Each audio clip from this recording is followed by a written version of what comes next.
Bermukim di lembah perbukitan pedalaman Pulau Timor, menyatukan mereka dengan alam. Menjalani kehidupan yang bersahaja dan menahan tekanan budaya luar tak berarti menutup diri. Mereka, suku Boti, adalah penjaga tradisi. Suku yang berada di sebuah wilayah pedalaman Kecamatan Kie, Kabupaten Timor Tengah Selatan, Provinsi Nusa Tenggara Timur.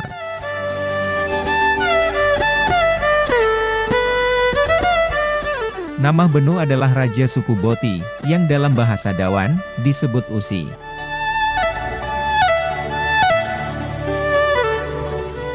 Usi Nama menjadi pemimpin kerajaan Boti sejak Raja None Benu.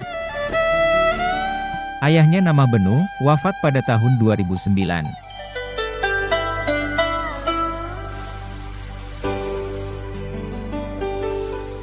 Sebagai raja, ia memimpin wilayah Boti, yang terbagi atas Boti dalam dan Boti luar.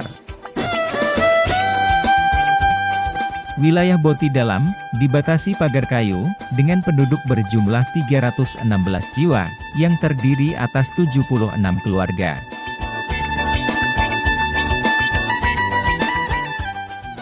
Haimipala hitfet loni bidel haimipala te ahne ontak akoti es na ontak ane tamne akan mamno es na ontak takoti kotin amane ola pante niu pahna na dai pangdet okai ontak au na kola na impana tono pah ok masna ontak ane pai akan mate I he afun es onane. Warga Boti yang sudah menganut agama, akan tinggal di desa Boti luar, sedangkan warga Boti dalam, menganut kepercayaan dinamisme. Mereka menyembah Uispa, atau penguasa alam dunia, dan Uisneno, atau penguasa alam baka.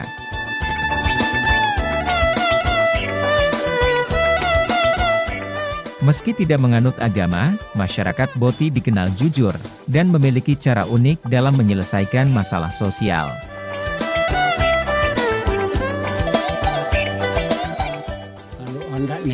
Hanam na kaya hoy tetin nam ondan oet uken hain laku tet namat semen hat fit la toni le nat inatun ikan mu if esat fiti hanit le ay akan mu if mu taman he kumanganu ay bi fafi sen hanat imui hakaset le namna onte ni kan mu from asna.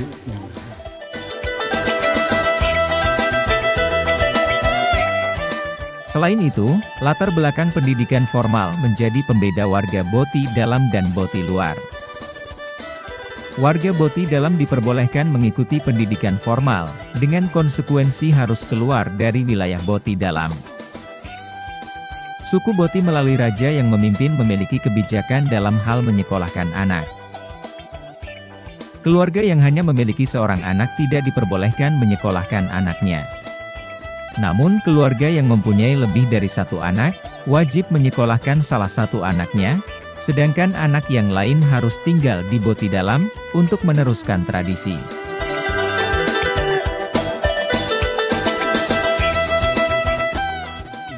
Askolat impang nakit alat, nala ne askolat inan tuina plenta kalu onda, ina nin umbi kuan ini asla alkat ina namnatang namnat.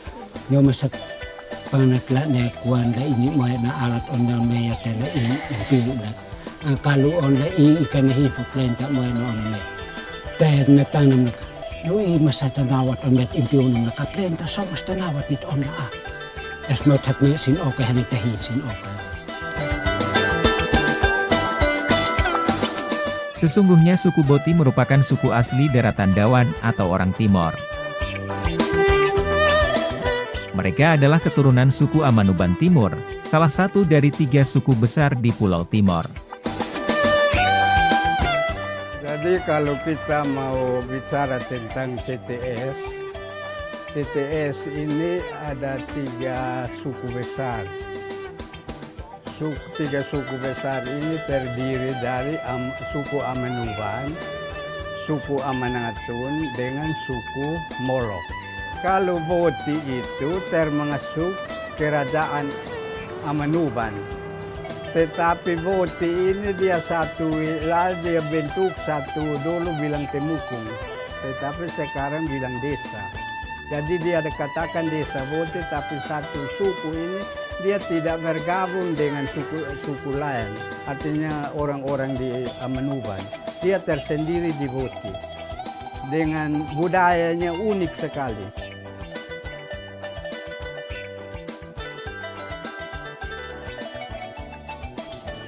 Kuan eslon, kemudian yang lo ketersel yang toflenya selain lo tentu kembali. Suku Boti menghargai alam sebagai sumber kehidupan. Karena itu, bumi tempat mereka berpijak, selalu dijaga dan dirawat.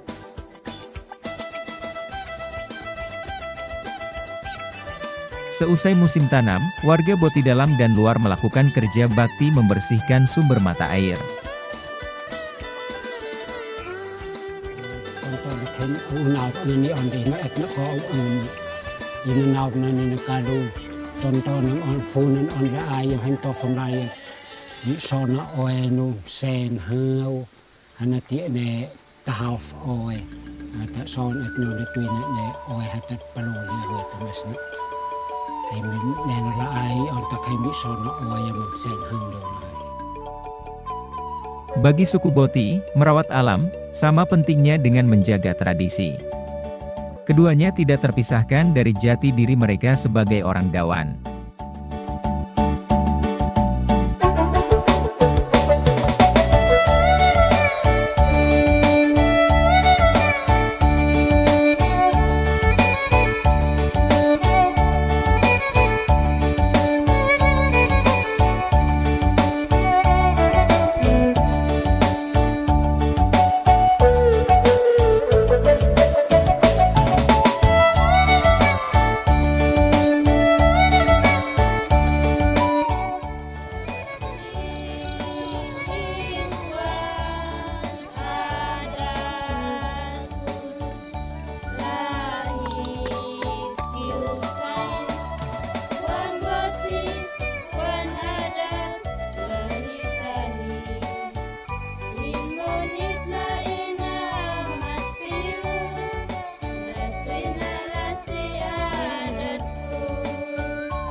Kalau anda tahun te orang harus pin. Kalau nama anda fungsi orang tem orang nama orang tof. Opate ulan mo fote hem orang nama se nama sekiter orang itu fani do pah do toti nak kon. Depend in hasil esat itu tanaki lain itu.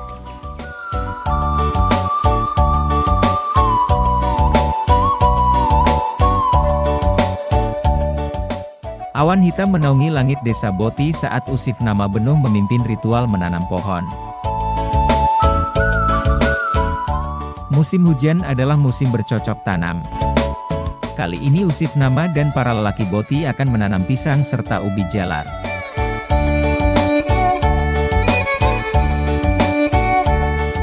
Tugas sehari-hari suku Boti dibagi dengan jelas. Urusan bercocok tanam dan berburu menjadi bagian laki-laki. Sebelum menanam, Usif memimpin doa, seraya memberi persembahan kepada Uispah, sang penjaga bumi. Hal itu dilakukan agar benih yang mereka tanam diterima oleh bumi dan kelak, tumbuh subur.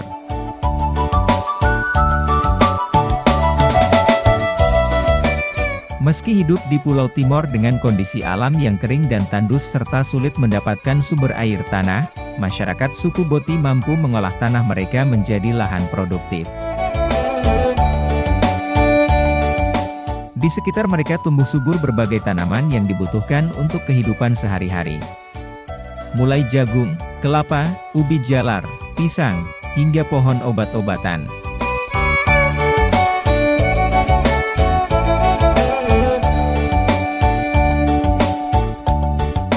Selain mandiri dalam memenuhi kebutuhan pangan, masyarakat Boti mahir dalam mengolah hasil alam, untuk dijadikan alat-alat rumah tangga.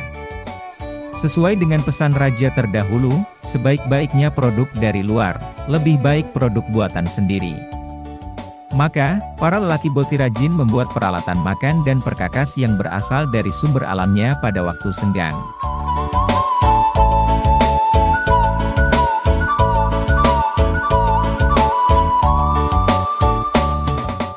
Jadi poinnya tolak untuk tuan karena poin terfali ini buat lana lehit moni hiti buat eslena. Kalau okamane tuan ini masa tangan itu nak noh toin meto kom ho esla saat kita taton saat nu masih taton la buat nak nane al mau tum hit panak hit yan itu okat tuan tangan itu hiti tak mui hiti ini dan mui ini.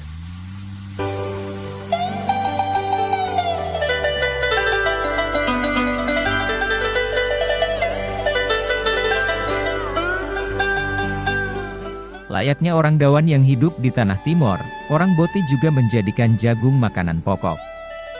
Salah satu penganan khas orang Timor adalah jagung bose. Jagung bose terbuat dari pipilan jagung yang ditumbuk untuk melepaskan kulit ari.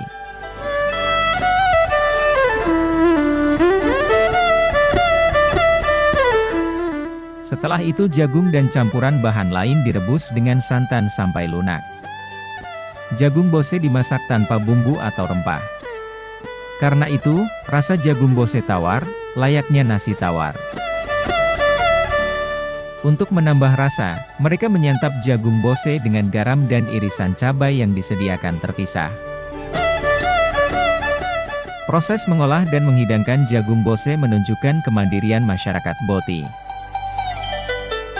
Mulai dari jagung, alat masak, hingga alat makan yang digunakan pun merupakan produk orang Boti.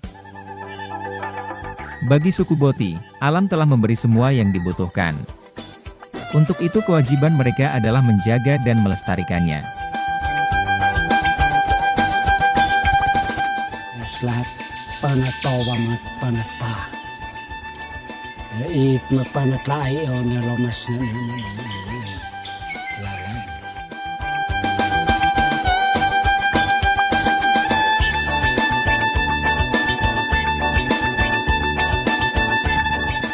Namun, tidak tertutup kemungkinan warga Boti menggunakan produk dari luar desanya.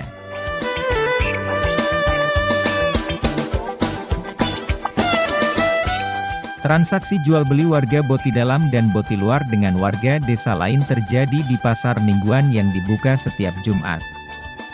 Di pasar tersebut warga Boti menjual hasil kebun dan ternaknya, kemudian uang hasil penjualan itu digunakan untuk membeli bahan kebutuhan sehari-hari yang tidak tersedia di desa Boti.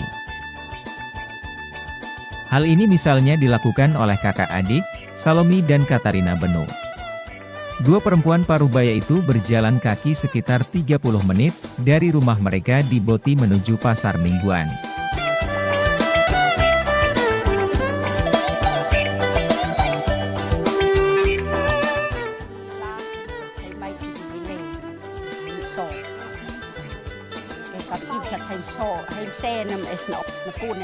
Hay make punan Islamic sauce. Punan sa nifutim. Hay baksin sauce sa stain on leg. Konti. Nam. Mina mengsi sabun.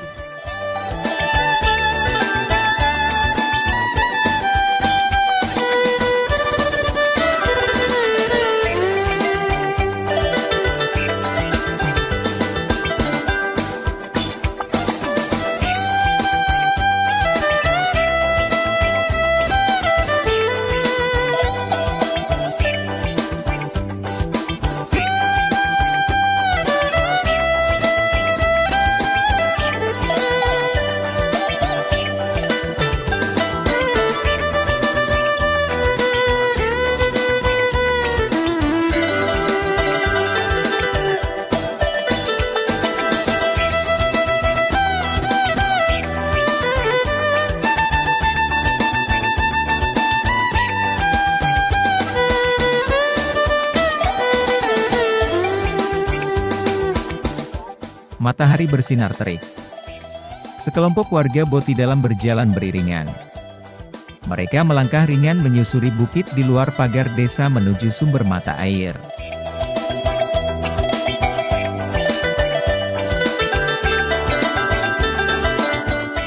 Para perempuan mengusung kendi di kepala, sedangkan kaum lelaki dan anak-anak memikul potongan bambu yang akan diisi air bersih.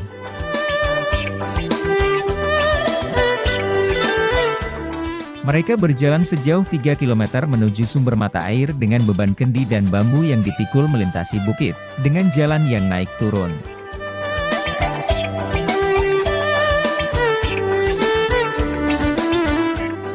Walaupun tinggal di lembah pegunungan, kontur tanah yang kering, berbatu dan cuaca panas yang ekstrim menyebabkan wilayah Boti dan sekitarnya minim sumber air bersih.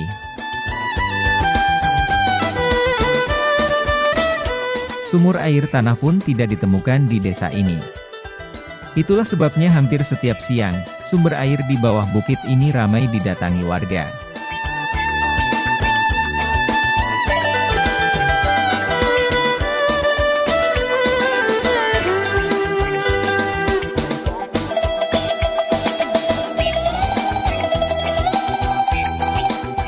Tidak jauh dari sumber air, terdapat bukit yang mengandung tanah berlumpur hitam. Jenis tanah berlumpur inilah yang digunakan orang Boti untuk membersihkan rambut.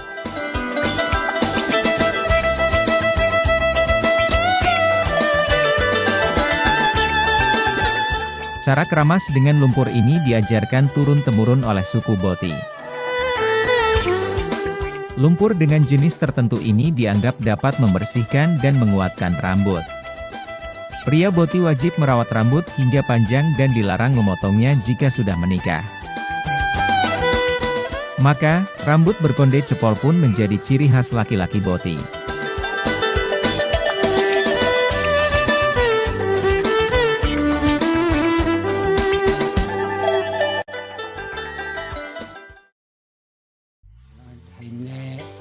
Ne hit en anak ngapus kitin di hit en ate ne hit noin itim te makuti na kaki indi na mau tum lo hit otonim sat impo hit pa mau tum hit pa mak na bala na o kate on tak hayam mi pe hete esa klofo mi klofo etem ai lahat fase lua indute esla pakula ai on tak hit sau kan unu Kebanyak pauat, banyak pauat tertentu dengan cara.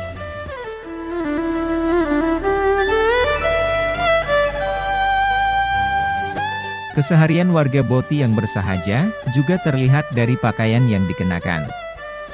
Baju adat perempuan dan baju adat laki-laki, dibuat sendiri oleh tangan-tangan wanita Boti. Pakaian adat mereka terbuat dari benang kapas. Dari memintal kapas, membuat kain hingga menjahitnya menjadi baju, dikerjakan sendiri, dan menggunakan sumber daya alam yang tersedia di Boti. Begitu pula dengan kain tenun yang mereka kenakan sehari-hari. Proses menenun yang dalam bahasa Dawan disebut tenus, diawali dengan beninis, yaitu memisahkan kapas dari buahnya. Selanjutnya kapas dihaluskan dengan cara tradisional, lalu kapas digulung menjadi benang melalui proses nunut.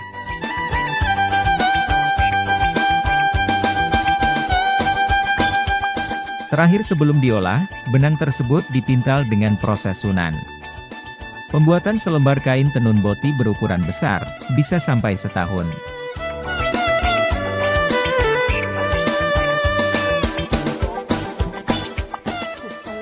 Kelompok 3 bulan baru dapat selimut. Kalau satu-satu itu baru 1 tahun baru dapat. Kalau benang toko itu beli baru sampai di sini tenun sepat. Kalau benang kapas itu lang. Selain menggunakan benang kapas yang dipintal sendiri, tenun Boti juga memakai benang toko. Biasanya kain yang terbuat dari benang toko berwarna lebih cerah, sebab pewarnaan tenun dari benang kapas masih dilakukan secara alami dari tumbuh-tumbuhan. Ini benang toko, kalau ini benang kapas. Kalau ini 2.500.000, kalau ini 1,5.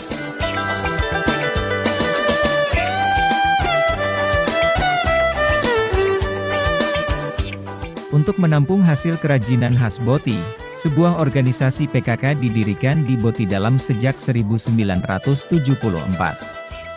PKK yang saat ini dipimpin oleh Molo Benu, adik dari Namah Benu itu, memiliki 4 kelompok kerja pembuat kerajinan khas Boti Dalam.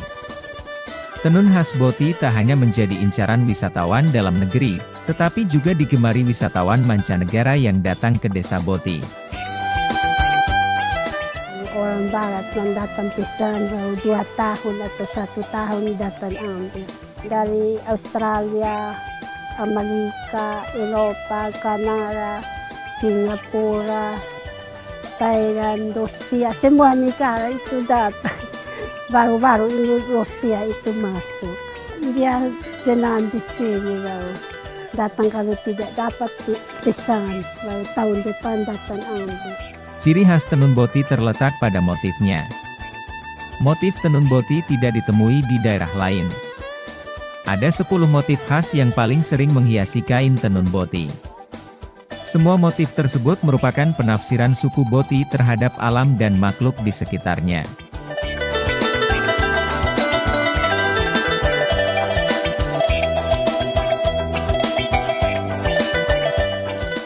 Masyan laay lo itbe polai olat foto tak foto lo foto do olat sitas na tak isla na leopla buit pahtinan mamasyan pahtinan luas okat itbe po sa tatleop olat tatuy na lang isla na bela ni ihanan tatuy dari turun temurun kalau dari turun temurun itu pekan sampai sekarang kalau tidak hilang ini ambil timbangan ini pakai sampai sekarang. Tenun menjadi identitas utama suku Boti. Para perempuan suku Boti wajib belajar menenun sebagai bentuk penghormatan terhadap tradisi leluhur.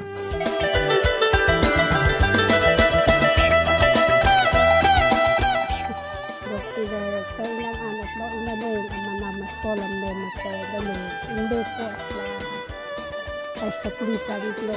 Ato yung timang ilepos na mo pamatlika at lumas.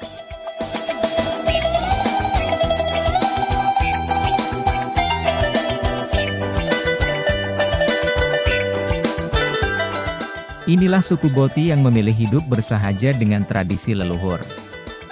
Melalui tradisi, mereka setia merawat kehidupan dan seisi alam.